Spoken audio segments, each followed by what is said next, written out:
Hello guys, pumunta ako ng embassy guys.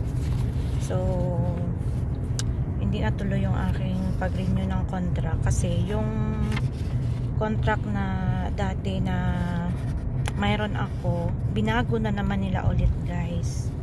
So ganun pala yun.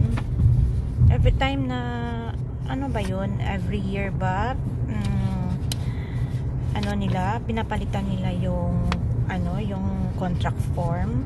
Paano kung malayo ka dito sa embassy, tapos yung amo mo ayaw ka nila bigyan ng ng time ulit, yung ganun. Tapos hindi pala nila tanggapin yung dating form, balik ka na naman ulit. Ayan na ko na siya, na fill upan ko na siya with sign na ng amo ko. Tapos may bago na naman daw ulit yung form nila. Ano ba yan? Ito guys So balik na naman ako ulit.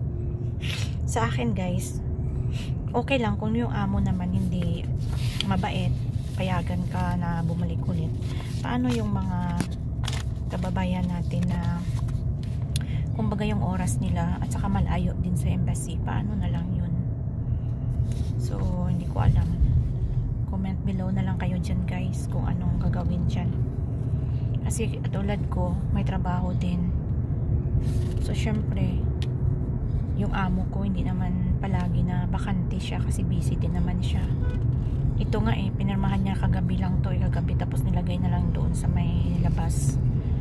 Kasi sabi ko ngayong araw pupunta ako sa embassy, tapos hindi na naman. Tapos mamaya sasabihin ko naman sa kanya, hindi pala yun matanggap. Ano ba yun? Sana nga wag niya akong sungitan mamaya pag sinabi ko. Ay nako, ewan ko ba. Ganito na lang ba? Every year ba binabago yung yung contract form?